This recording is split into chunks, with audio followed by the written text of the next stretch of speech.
Hello students, my name is Vrinda Arora. Welcome to Pathshala classes.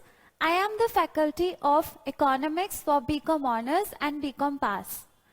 Now students, सबसे पहले मैं आपको ये बताना चाहूंगी कि आपके BCom Honors कोर्स में इस सब्जेक्ट को क्यों रखा गया. Why are you being taught economics in BCom Honors and BCom Pass? आपके फर्स्ट सेमेस्टर में माइक्रो इकोनॉमिक्स है. माइक्रो इकोनॉमिक्स क्यों है ये मैं आज आपको बताना चाहूंगी. स्टूडेंट्स, आपको पता है कि आजकल कंपटीशन कितना बढ़ चुका है. हर जगह कंपटीशन है, हर जगह तेज रफ्तार से लोग दौड़ रहे हैं. सबको अपना करियर सेट करना है, सबको अपना नाम कमाना है, सबको बहुत सारे पैसे भी कमाने हैं. तो जब तक आपको अपनी इकोनॉमी का ही आइडिया नहीं होगा, आप कैसे उसमें एक एज अ सक्सेसफुल पर्सन बन के बाहर आ सकोगे. इसीलिए स्टूडेंट्स, आपको, अगर आप कॉमर्स बैकग्राउंड से हो, अगर आपके पास 11th-12th में इकोनॉमिक्स थी, तो आपको तभी से ही इकोनॉमिक्स पढ़ाई गई. क्यों? क्योंकि आपको एज अ बिजनेसमैन बाहर निकलना है, एज अ ट्रेडिंग पर्सन बाहर निकलना है, as a trader, as a business person, as a successful job worker. Okay, job आपको एक बहुत अच्छी जॉब करनी है. सपोज आपको एक कंपनी की बिजनेस की स्ट्रैटेजी वाली जॉब मिल गई. सपोज यू आर एन एक्चुरियन जो कंपनीज की स्ट्रैटेजी बताते हैं कि इस कंपनी को आगे क्या करना है.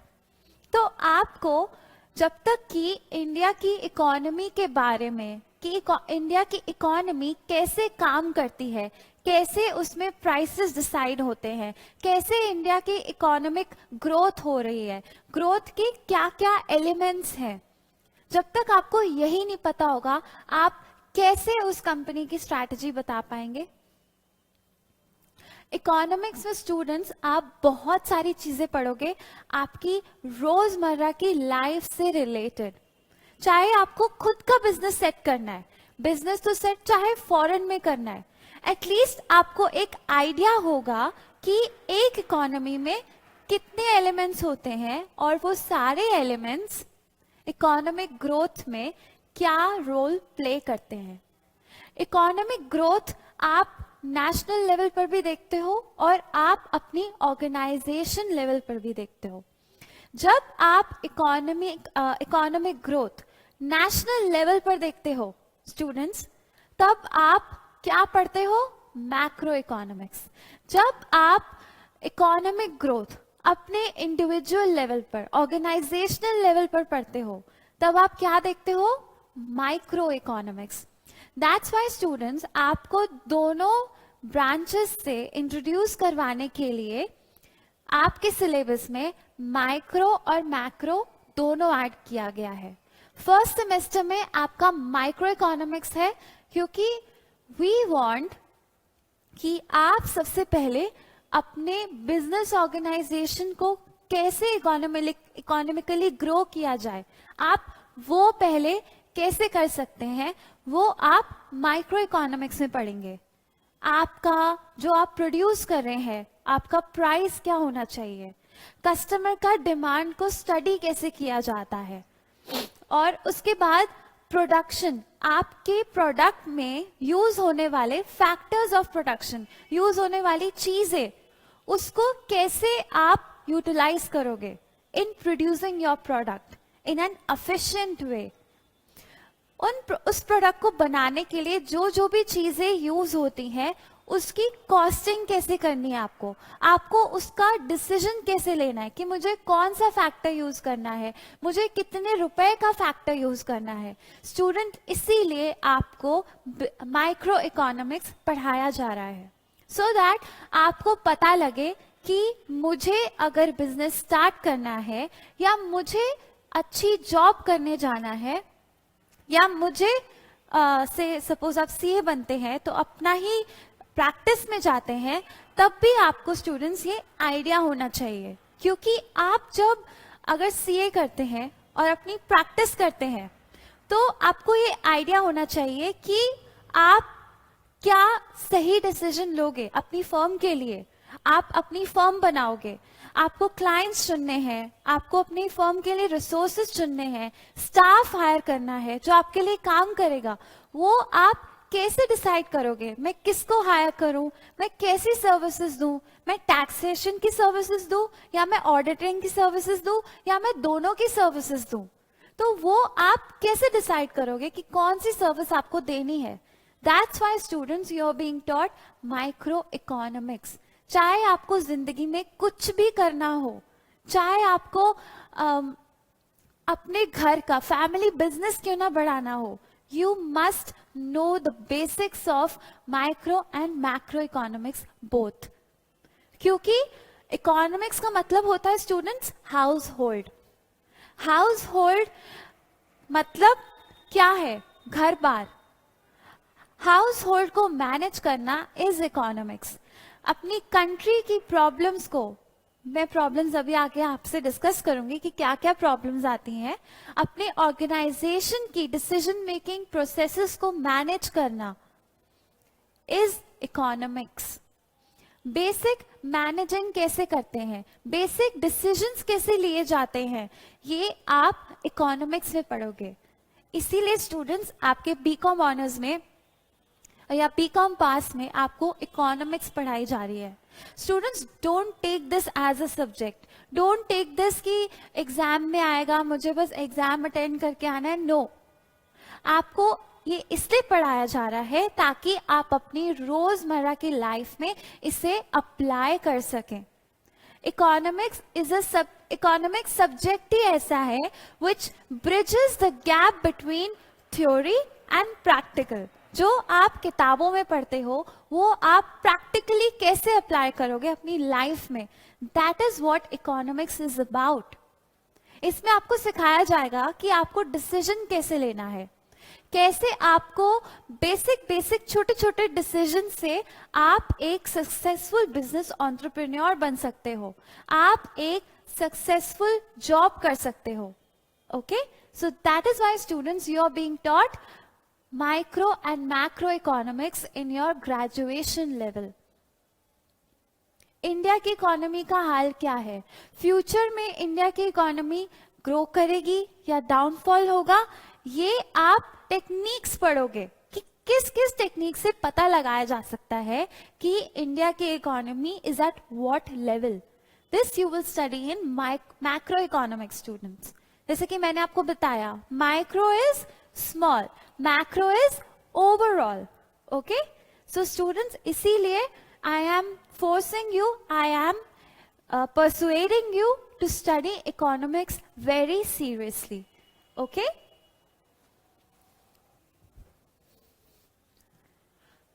Okay, students.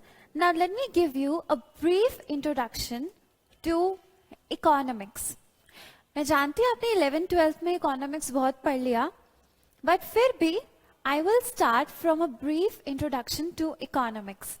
Because students, I believe that किसी भी सब्जेक्ट को पढ़ने से पहले you must know its origin, you must know its basic meaning. Okay? So let me start with a brief introduction to economics.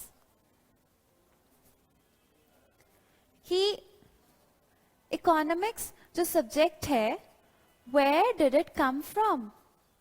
And उसके basic fundamentals क्या है?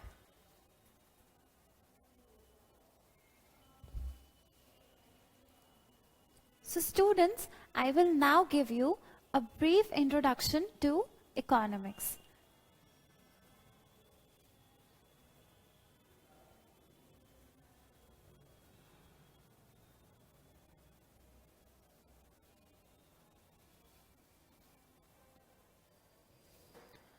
Students, जैसे कि मैंने आपको बताया कि किसी भी सब्जेक्ट को पढ़ने से पहले you must know its origin.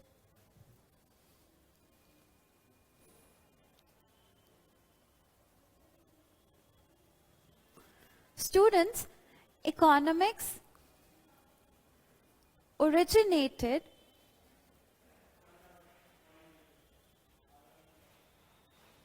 from the Greek word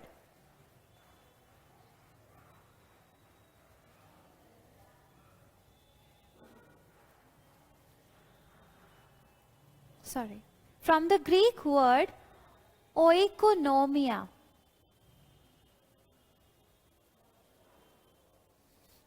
Do you know what is the meaning of oikonomia? Oikonomia means, students, household. It means household.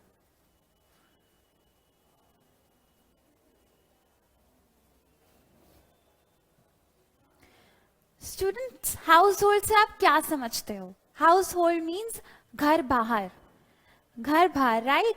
अब आपके हाउस होल्ड को मैनेज कौन करता है? आपकी फैमिली, आपके पेरेंट्स। वो मैनेज आपके हाउस होल्ड को कैसे करते हैं? आपके हाउस होल्ड की बहुत ज्यादा जरूरतें होती होंगी, है ना? बट ऐसा जरूरी तो नहीं है कि आप एक टाइम पर सारी जरूरतों को सेटिस्फाई कर पाते होगे अपने घर बार में, नहीं कर पाते होगे ना?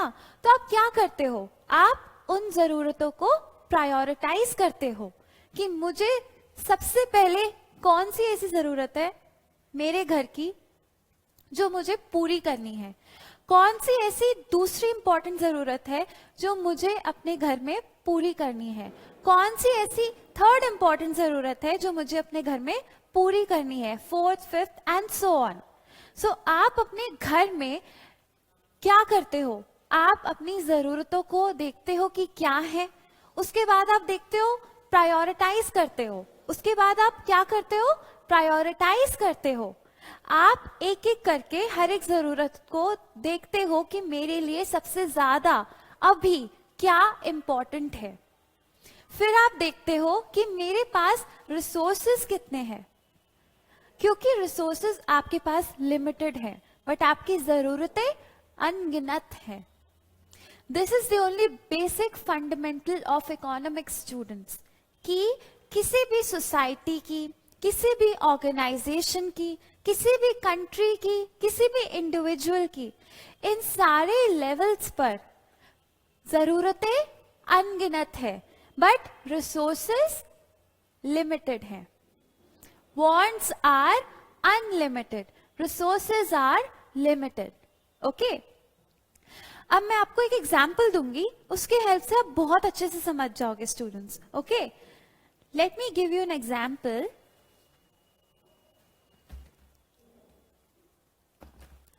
सपोज स्टूडेंट्स, यू हैव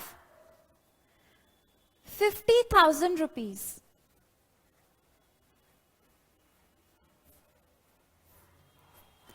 आपके पास है 50,000 रुपए। अभी आप अपने घर की जरूरत के हिसाब से देखिए, क्योंकि अभी मैंने आपको बताया कि इकोनॉमिक्स हाउस होल्ड है, तो आप घर के हिसाब से देखिए। आपके पास दो चॉइसेस हैं, या तो आप रेफ्रिजरेटर खरीद सकते हैं, या आप एसी खरीद सकते हैं। ओ सॉरी, या आप एयर कंडीशनर खरीद सकते हैं। ओके, तो आप मुझे ये बताइए अपनी जरूरत के हिसाब से कि अभी सबसे ज्यादा इंपॉर्टेंट क्या है आपके लिए दोनों में से। आई होप आपने रेफ्रिजरेटर को चूज किया होगा। यू प्रायोरिटाइज्ड रेफ्रिजरेटर, आपने रेफ्रिजरेटर को प्रायोरिटी दी। तो आपने क्या किया? आपने अपनी ये जो रिसोर्स है 50,000, इसको रेफ्रिजरेटर पर लगा दिया, एसी पर नहीं लगाया। क्यों? क्योंकि अभी आपको एसी की जरूरत नहीं है। रेफ्रिजरेटर पूरे साल चाहिए होता है, एसी सीजनल होता है। दैट्स व्हाई आपको रेफ्रिजरेटर की ज्यादा जरूरत है as compare to AC. So students, आपने इसमें क्या किया? You prioritized your wants.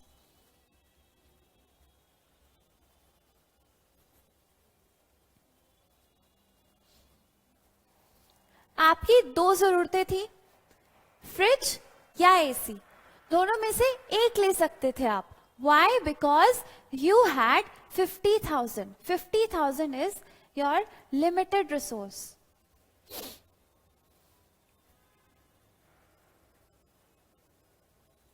आपने फिर क्या किया? आपने प्रायोरिटी दी। अपनी एक जरूरत को प्रायोरिटी दी, उसके बाद आपने क्या किया, उसके बाद आपने अपनी रिसोर्स को अपनी प्रायोरिटी पर लगा दिया. This is what you did. Allocation of limited resources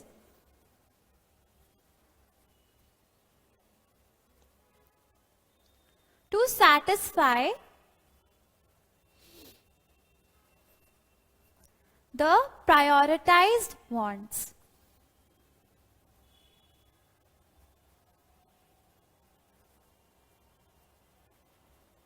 अब देखिए ये सब्जेक्ट कितना आपके रियल लाइफ से रिलेटेड है. आपने अभी अपने इंडिविजुअल लेवल पर देखा. अब स्टूडेंट्स, जब आपको अपने ऑर्गेनाइजेशन की लेवल पर देखना है, you are studying micro economics.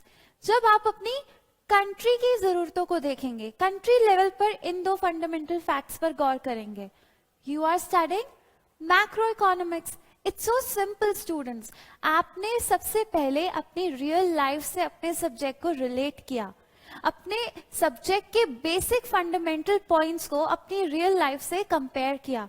फिर आपको पता लगा कि यार ये फंडामेंटल फैक्ट्स मुझे ऑर्गेनाइजेशनल लेवल पर देखने हैं, विच इज माइक्रो इकोनॉमिक्स, और कंट्री लेवल पर देखने हैं, नेशनल लेवल पर देखने हैं, which is macro economics. Okay students, I hope आपको ये समझ आ गया होगा कि इकोनॉमिक्स के बेसिक फंडामेंटल फैक्ट्स क्या हैं. Okay students. नाउ स्टूडेंट्स, मुझे एक और जरूरी बात आपसे ये करनी है कि you should maintain proper notes from now onwards, because आपका एग्जाम सब्जेक्टिव है. चाहे एग्जाम सब्जेक्टिव हो या ऑब्जेक्टिव हो, I always recommend you to make use of pencil, pen and notebook, and also different coloured pens if necessary. Because students, जब आप खुद लिखते हो, जब आप नोट्स बनाते हो, तो आपको इजीली समझ आता है, आपको लिखते हुए थोड़ा थोड़ा याद होने लगता है, आपको लिखते हुए वो चीज दिमाग में बैठने लगती है. You don't face any problem. अगर आप मुझे सिर्फ सुनकर चले जाओगे, सिर्फ सुन के लेक्चर बंद कर दोगे, तो उससे आपका स्टूडेंट, जैसे जितना मैं चाहती हूं कि मैं आपको डिलीवर करूं, मैं उतना डिलीवर आपको नहीं कर पाऊंगी अगर आप नोट डाउन नहीं करोगे. तो स्टूडेंट्स, मेरे एफर्ट्स तो फुल रहेंगे, 100% एफर्ट्स मेरे रहेंगे आपको समझाने के लिए, आपके दिमाग में बिठाने के लिए. आपका बस इतना सा एफर्ट ये होगा, नंबर 1 कि आप प्रॉपर नोट्स मेंटेन करें, नंबर 2 आप जो भी आपने लेक्चर में पढ़ा, जो भी आपने क्लास में पढ़ा, आप उसे 24 आवर्स के अंदर अंदर आप उसे रिवाइज करेंगे. इससे क्या होगा स्टूडेंट्स, जब आपने उसे लिखा, रिवाइज किया, तो आप उसे भूलेंगे नहीं, आपके दिमाग में वो बैठा रहेगा. आपको 1 नाइट बिफोर स्टडी नहीं करनी पड़ेगी, आपको 10 इयर्स तो स्टडी इतने नहीं करने पड़ेंगे. ऑब्वियसली हम प्रीवियस ईयर क्वेश्चंस भी यहाँ पे डिस्कस करेंगे क्लास में, you don't have to worry about that, but इतना आपको उस पर डिपेंडेंट होने की जरूरत नहीं पड़ेगी if you maintain proper notes students. So please please please maintain proper notes. Okay, चलिए अब हम लिखेंगे द फंडामेंटल फैक्ट्स. इकोनॉमिक्स के क्या फंडामेंटल फैक्ट्स हैं?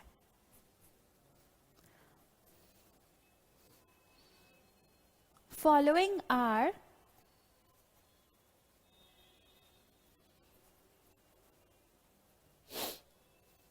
the two fundamental facts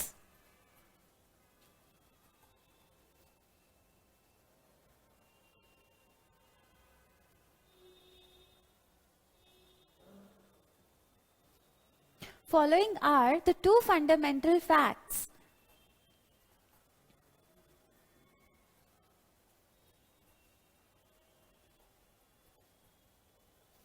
in economics.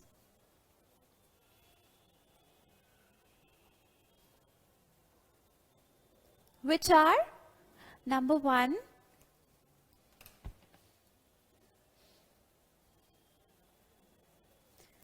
human beings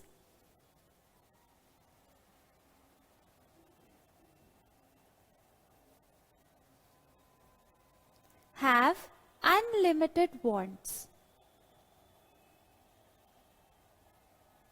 Human beings have unlimited wants. सबकी जरूरतें unlimited है, अनगिनत है. कोई भी ऐसा ह्यूमन नहीं होगा जिसकी वॉन्ट्स, जिसको जो ये बोले कि यार मेरी जरूरतें बस इतनी है, इससे ज्यादा नहीं है. क्योंकि जब आप देखेंगे ना स्टूडेंट्स, जब आपकी एक जरूरत पूरी होती है, दूसरी पैदा हो जाती है, तीसरी पूरी होती है, चौथी पैदा हो जाती है. That's why we say that we all human beings, even the society, even the organizations, even the economy means our country level, even the economy is having unlimited wants. Next fundamental fact is the means to satisfy these wants are limited.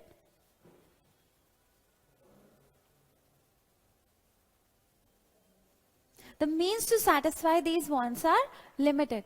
Means से क्या मतलब है students? यहाँ पर जो means है ये है आपके resources. ये क्या है आपके resources which are limited.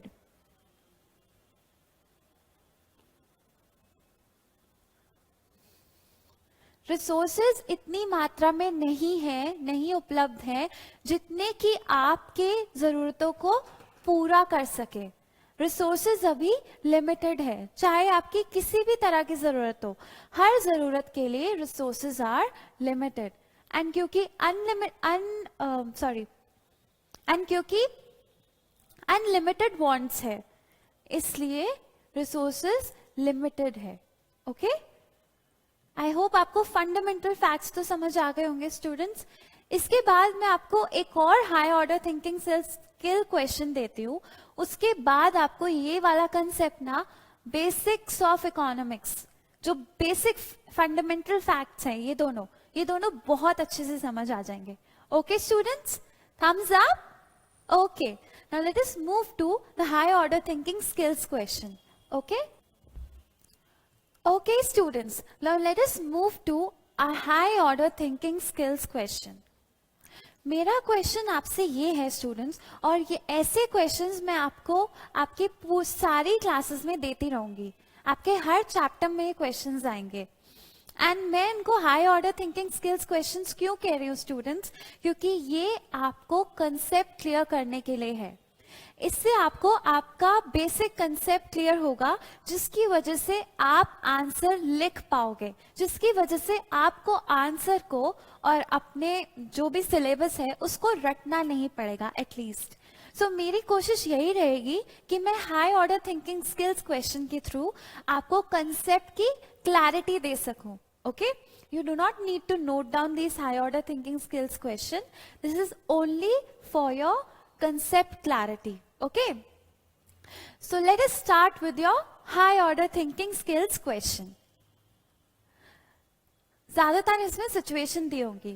Okay students, suppose I am giving you a situation. Suppose your mother gives you 1000 rupees.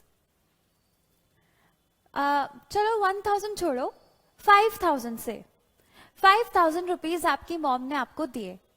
Okay, अब आप ये सोचो आप उन 5000 का क्या करोगे? 1 मिनट लगाइए और सोचिए.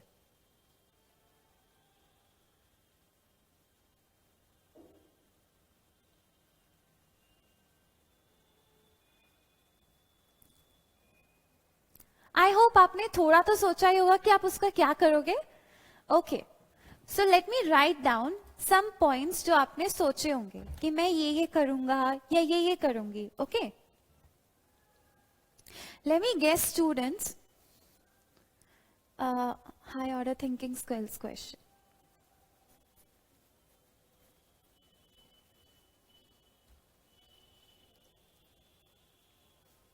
मैंने आपको बोला कि आपकी मॉम ने आपको 5,000 रुपीज दिए, आप क्या सोचोगे मैं इससे क्या क्या कर सकती हूं? नंबर 1, यू विल, ये आपके दिमाग में तो सबसे पहले आया होगा, you will party with your friends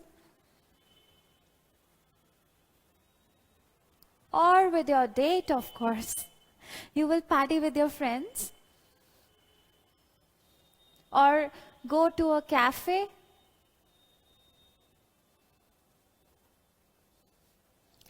next आपके दिमाग में आया होगा यू विल बाय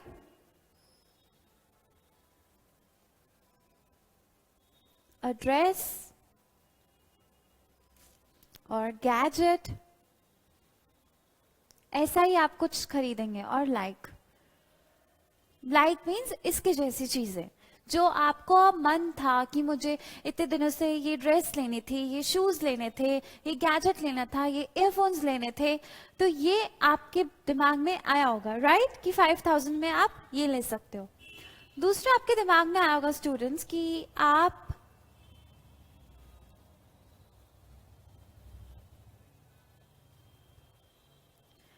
इसमें से 2,000 खर्च कर दोगे और बाकी सेव कर दोगे। आप क्या करोगे? 2,000 खर्च कर दोगे, 3,000 सेव कर लोगे। आधा पैसा खर्च आधा सेव, या ज्यादा पैसा खर्च कम सेव, या कम पैसा खर्च ज्यादा सेव। ओके, दूसरा आप और क्या क्या कर सकते हो? You will watch a movie,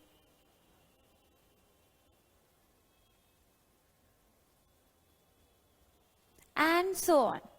The list goes on. It will never end. आप बहुत कुछ कर सकते हो 5,000 रुपीज से, आई नो इट। ओके, अब आपके पास सिर्फ 5,000 है, आपके पास ये चॉइसेस हैं। अब आप क्या करोगे? सपोज आपके दिमाग में ये सारी चॉइसेस आई और भी आई, आप सबसे पहले क्या करोगे? आप देखोगे मुझे इस वक्त सबसे ज्यादा क्या जरूरत है। क्या मुझे बुक्स की जरूरत है? क्या मुझे गैजेट की जरूरत है? क्या मुझे कॉस्मेटिक्स की जरूरत है? क्या मुझे फ्रेंड्स से मिलना है, बहुत दिनों से प्लान नहीं किया, उनके साथ पार्टी नहीं की, क्या मुझे उनके साथ पार्टी करने की जरूरत है? आप अपनी वांट्स को, अपनी जरूरतों में से एक जरूरत को प्रायोरिटाइज करोगे। हो सकता है आप इन सब में से 2 वांट्स को फुलफिल कर दो। से सपोज आपने 2,000 के ईयरफोन्स ले लिए, 3,000 में पार्टी कर ली, आपने 2 जरूरतों को फुलफिल कर लिया। फिर भी आप प्रायोरिटाइज तो करोगे ना कि मुझे सबसे पहले क्या करना है। तो मैंने दूसरा एग्जाम्पल क्या दिया, 5,000 से आपने 2,000 के ईयरफोन्स ले लिए और 3,000 की आपने पार्टी कर ली कैफे में जाकर।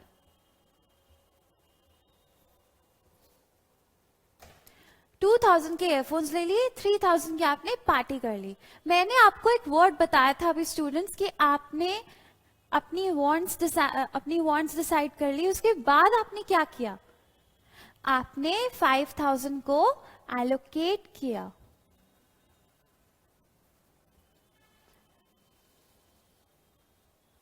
किसके अंदर? किसके amongst your prioritised wants.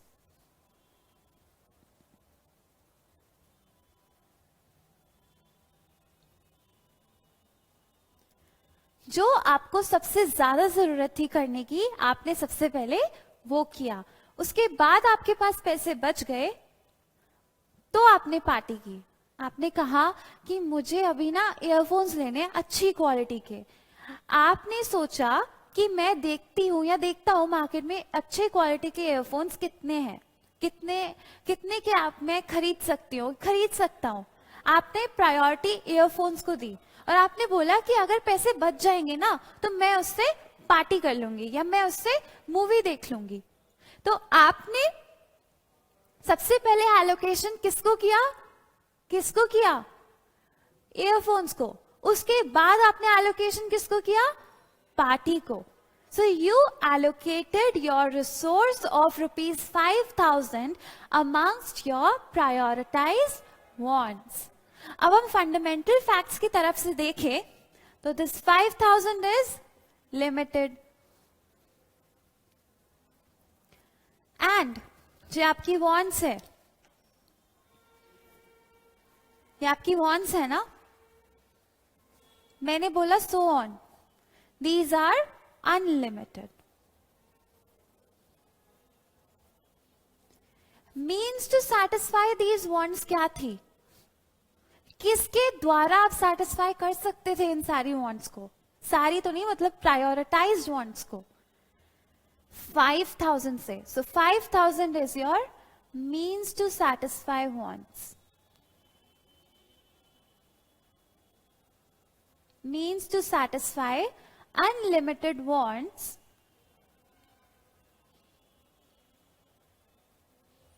which is limited. Means to satisfy unlimited wants is limited. Okay students? Okay. So I hope अब आपको ये कंसेप्ट समझ में आ गया होगा कि यार इकोनॉमिक्स में है क्या, इकोनॉमिक्स में क्या है। Human beings, society, country, at the national level, individual level, organizational level, everyone has unlimited wants. And the means to satisfy these wants, that is the resources are limited. यही आपका basic है economics में। I hope आपको ये clear हो गया होगा। उसके बाद मैं आपको बताती हूँ आपके सिलेबस में क्या है, बीकॉम ऑनर्स के सिलेबस में क्या है। ओके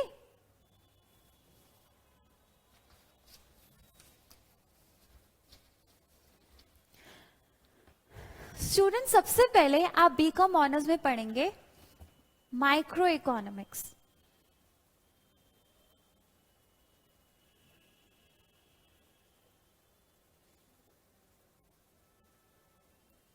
एक तरह से आप लिख लीजिए कोर्स कंटेंट।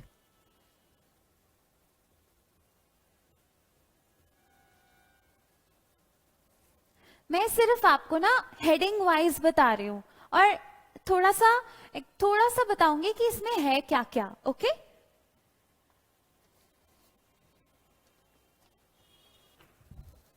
स्टूडेंट्स, मैंने आपको समझाया था कि micro economics is eight individual और फर्म लेवल, इसलिए इसमें आप ज्यादातर बिजनेस इकोनॉमिक्स के बारे में पढ़ेंगे।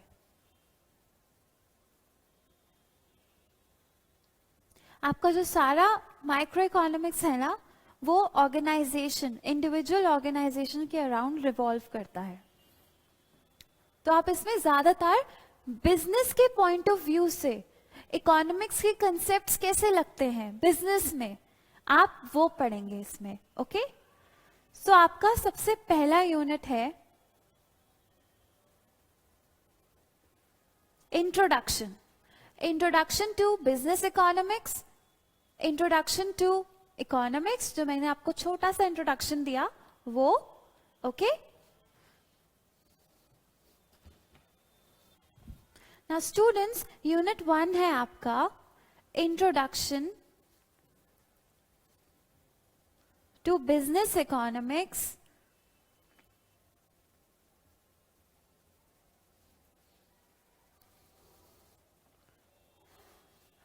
Introduction to Business Economics and its fundamental concepts.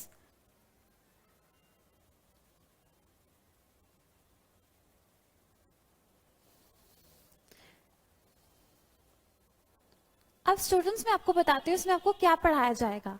इसमें आपको, जैसे कि मैंने अभी आपको इकोनॉमिक्स का इंट्रोडक्शन दिया कि इकोनॉमिक्स क्या है, अब इसमें आगे आप पढ़ेंगे कि बिजनेस इकोनॉमिक्स क्या है। इकोनॉमिक्स क्या है, that is at a general level. Business economics is at organisational level. Okay, business economics क्या है ये आप पढ़ोगे। आप थोड़ा थोड़ा ब्रीफ इंट्रोडक्शन पढ़ोगे कि माइक्रो इकोनॉमिक्स क्या है, मैक्रो इकोनॉमिक्स क्या है। डोंट वरी, इसमें मैक्रो इकोनॉमिक्स डिटेल में बिल्कुल नहीं आएगा। इट्स जस्ट आपको, क्योंकि आपका फर्स्ट सेमेस्टर है, आपको बस बताया जाएगा कि मैक्रो में आप क्या क्या पढ़ोगे, मैक्रो का बेसिक इंट्रोडक्शन क्या है। ओके, नेक्स्ट आपको इसमें बताया जाएगा difference between micro and macro, दोनों में क्या डिफरेंस है। और दूसरा आपको बताया जाएगा कि बिजनेस इकोनॉमिक्स क्या है, उसका नेचर क्या है, उसके कैरेक्टरिस्टिक्स क्या है। Why are we studying business economics? How is it different from economics? ये आप पढ़ोगे, ये सब एक तरह से इंट्रो पढ़ोगे इन यूनिट 1। ओके, यूनिट 2 है आपका students, consumer behaviour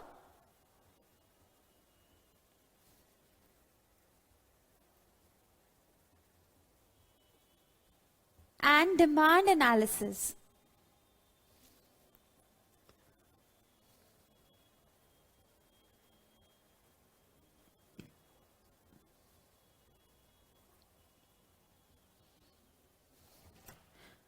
Students, you must know कि जब भी आप किसी भी बिजनेस को देखते हो, किसी भी ऑर्गेनाइजेशन को देखते हो, उनका मेजर मोटिव क्या होता है। Whether it is any kind of company, any kind of business, सबका मेजर मोटिव क्या होता है। यस, प्रॉफिट कमाना होता है, बट और क्या होता है, कस्टमर को सेटिस्फाई करना। बिकॉज आजकल के टाइम के हिसाब से customer is the king. Customer के, अगर कस्टमर को आप सेटिस्फाई कर पाए देन वेल एंड गुड। अगर आपको कस्टमर को सेटिस्फाई नहीं कर पाए, your business will go down. That's why we say students, customer is the king. So students, unit 2 में आप पढ़ोगे कि consumer behavior कैसे पता लगाया जाए, कंज्यूमर की जो थिंकिंग है कि उसे क्या चाहिए, उसकी हम स्टडी कैसे करें। जब तक आप ये नहीं समझोगे, आप बिजनेस कैसे करोगे, आपको पता कैसे लगेगा कि कंज्यूमर्स को चाहिए क्या। इसमें हम बहुत सारे अप्रोचेस पढ़ेंगे, बहुत सारे मेथड्स पढ़ेंगे कि कंज्यूमर के बिहेवियर की स्टडी कैसे करते हैं, डिमांड की एनालिसिस कैसे करते हैं। Because you might be knowing students, जितना ज्यादा डिमांड होगा उतनी ज्यादा प्रोडक्शन होगी, जितना कम डिमांड होगा उतनी कम प्रोडक्शन होगी। डिमांड का प्रोडक्शन से, सप्लाई से क्या रिलेशन है, डिमांड का कंज्यूमर बिहेवियर से क्या रिलेशन है, डिमांड का प्राइस से क्या रिलेशन है। ओके, तो इसमें आप ये सब पढ़ोगे कि जो आपका कस्टमर है उसका आपके प्रोडक्ट के टुवर्ड्स क्या बिहेवियर है। आपको कैसे पता लगेगा कि मेरे कस्टमर की डिमांड मेरे प्रोडक्ट के टुवर्ड्स हाई है या लो है। हाई है तो क्यों है, लो है तो क्यों है। ये सब आप यूनिट 2 में पढ़ोगे कि कंज्यूमर का मेरे प्रोडक्ट के टुवर्ड्स बिहेवियर क्या है, कंज्यूमर की डिमांड क्या है, क्या चाहता है कंज्यूमर। ये सब आप पढ़ोगे यूनिट 2 में। Okay students, next unit is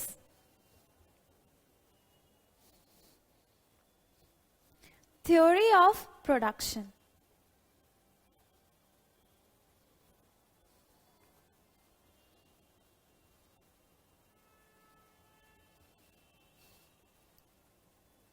You don't need to note this down students, because ये सिर्फ आपका मैं एक सिलेबस की झलक दिखा रही हूँ कि आप इसमें क्या क्या पढ़ोगे।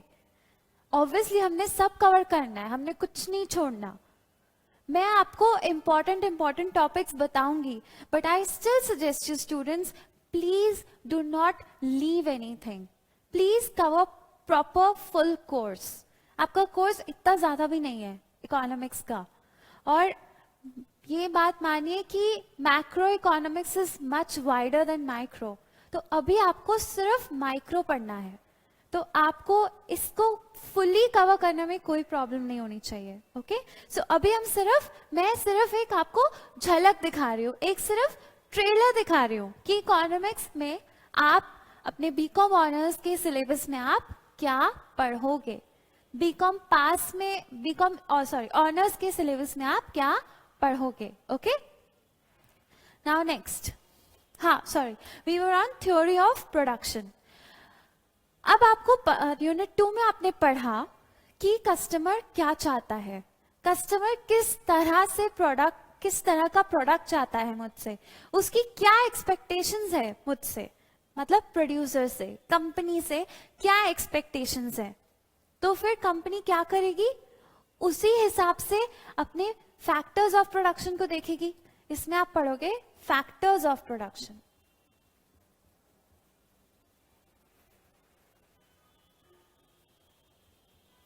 What are factors of production, students? Factors of production क्या होते हैं? लेबर, मटेरियल, कैपिटल, वो चीजें जो आप अपने गुड्स को प्रोड्यूस करने में यूज करते हो, they are known as factors of production. Please कुछ लिखिए मत, हम आगे सारा कवर अप करेंगे. एंड फैक्टर्स ऑफ प्रोडक्शन आपके एक इंट्रो में भी आएगा, एक छोटा सा आपको ब्रीफ इंट्रोडक्शन भी दिया जाएगा. What are the factors of production. तो थ्योरी ऑफ प्रोडक्शन में स्टूडेंट्स आप ये पढ़ोगे कि फैक्टर्स की प्राइसिंग कैसे करें, मैं अपने फैक्टर्स की कॉस्ट क्या रखूं, मैं अपने प्रॉफिट मार्जिन सेट करके, कंज्यूमर का डिमांड स्टडी करके क्या कितनी कॉस्ट मैं अफोर्ड कर सकती हूँ या अफोर्ड कर सकता हूँ, एक एक फैक्टर की मैं कॉस्टिंग कैसे देखूं. ओके, इसमें आप वो देखोगे कि आपकी प्रोडक्शन कॉस्ट कितनी होनी चाहिए कि कंज्यूमर की डिमांड फुलफिल हो. अगेन इसमें आपका फंडामेंटल कंसेप्ट आ रहा है, फंडामेंटल कंसेप्ट ऑफ इकोनॉमिक्स. आप उस तरह से प्रोडक्शन को डिजाइन करोगे, उस तरह से प्रोडक्शन को सेट करोगे कि the most prioritized of the wants are satisfied. Okay. Factors of production are limited, students. They are not unlimited. They are limited. आपके पास से फॉर एग्जाम्पल कैपिटल में आपका अमाउंट भी आता है, इन्वेस्टमेंट अमाउंट आता है जो आप अपनी कंपनी में लगाते हो, अपने एसेट्स में लगाते हो. Obviously it is limited. आप अनलिमिटेड पैसा नहीं लगा सकते, अनलिमिटेड पैसा किसी के पास होता भी नहीं है. सबके पास लिमिटेड कैपिटल है, सबके पास लिमिटेड लेबर है, सबके पास लिमिटेड मटेरियल है. So your resources are, factors of production are limited. आप इनकी कॉस्टिंग कैसे करोगे कि आप कंज्यूमर्स की वांट्स को सेटिस्फाई कर सको. आपके लिए प्रायोरिटी क्या है, ऑब्वियसली कंज्यूमर की वांट्स है, बट आप ये भी तो स्टडी करोगे ना कि कंज्यूमर की प्रायोरिटी क्या है, कंज्यूमर को चाहिए क्या. तो आप उसे अपने प्रोडक्शन को ऐसे डिजाइन करोगे, उसकी ऐसे कॉस्टिंग करोगे कि आपको प्रॉफिट भी मिले और कंज्यूमर की सबसे प्रायोरिटाइज्ड वांट्स भी सेटिस्फाई हो. Okay okay students, now let me move to the next unit, which is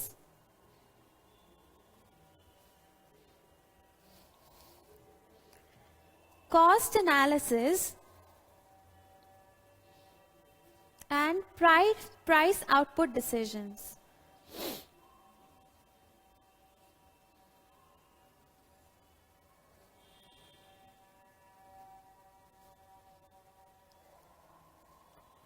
I hope this is visible to you students, और क्लियर है आपको जो मैं लिख रही हूं.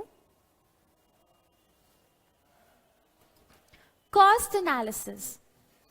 कॉस्ट एनालिसिस क्या होता है, जैसे कि मैंने आपको यूनिट 3 में बताया कि कॉस्टिंग क्या रखें, हम अपने प्रोडक्ट का प्राइस क्या रखें, प्राइस आउटपुट डिसीजंस, आउटपुट कितना रखना है, प्राइस कितना रखना है.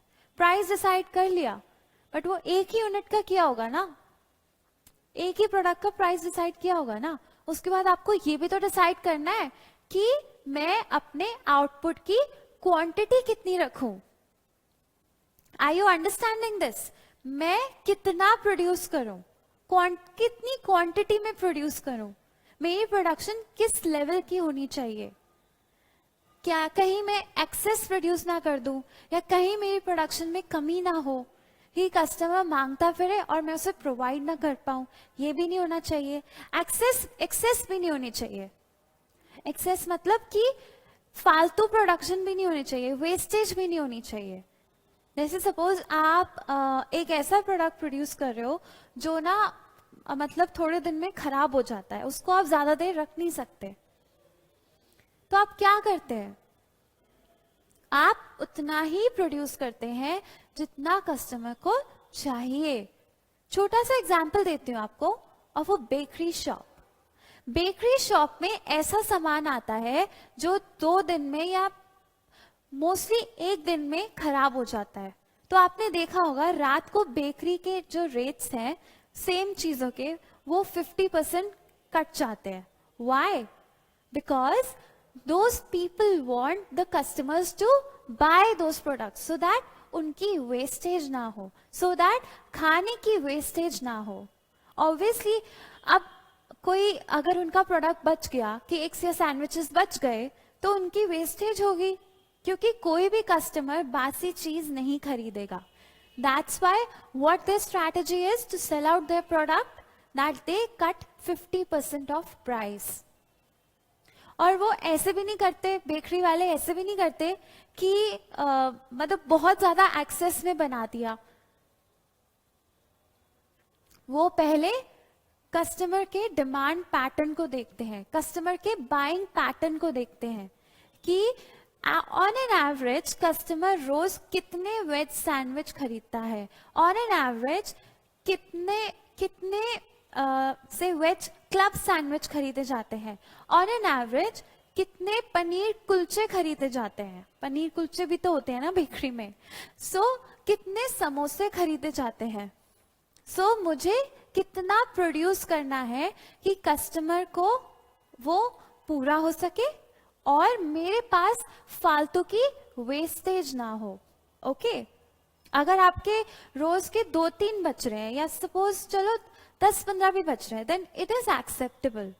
मैं बेकरी की बात कर रही हूँ अभी। लेकिन अगर आपके रोज के 30 पीसेस बच रहे हैं, 50 पीसेस बच रहे हैं, then this is not acceptable. आपका बहुत ज्यादा खाना वेस्ट जा रहा है। Okay so I hope you understood your syllabus. मैंने आपको एक छोटी सी झलक दिखाई कि आपके सिलेबस में है क्या क्या। ओके सो इससे आपको क्लियर हो गया होगा कि आपके सिलेबस का कंटेंट क्या है, आपको पढ़ाई किस चीज की करनी है। Okay and please next lecture में we will start maintaining notes. We will start our first chapter which is introduction to business economics. Okay and उसमें आपका नेचर ऑफ बिजनेस इकोनॉमिक्स होगा, स्कोप ऑफ बिजनेस इकोनॉमिक्स होगा। Students आपको exam में जाके answers लिखने हैं। जब तक आप ये नहीं सीखोगे कि पॉइंट्स में आंसर कैसे लिखे जाते हैं, आंसर की प्रेजेंटेशन कैसी होनी चाहिए, तब तक आप वहां पर 3 घंटों में जाके कैसे लिखोगे एग्जाम, राइट? सो तभी मैं आपको ज्यादा फोर्स कर रही हूं to make proper notes, to maintain a proper register. कागज और कलम की आदत डालिए स्टूडेंट्स। जब आप किसी सेमिनार को अटेंड करने जाते हैं, तब भी आप जो सुन रहे हैं, आप एक आदत बनाइए कि जो बोला जा रहा है और जो आपको अच्छा लग रहा है, आप उसे एक नोटबुक और पेन लेकर उसमें नोट कीजिए। ओके इससे आपको अच्छा लगेगा और स्पीकर को भी अच्छा लगेगा कि उसकी बात कोई नोट कर रहा है, उसकी बात इफेक्टिव है। ओके सो पढ़ाई के पॉइंट ऑफ व्यू से you should always maintain notes. Okay so thank you so much students. हम नेक्स्ट क्लास से फर्स्ट चैप्टर फर्स्ट यूनिट का स्टार्ट करेंगे। Okay thank you so much, bye bye, नमस्ते।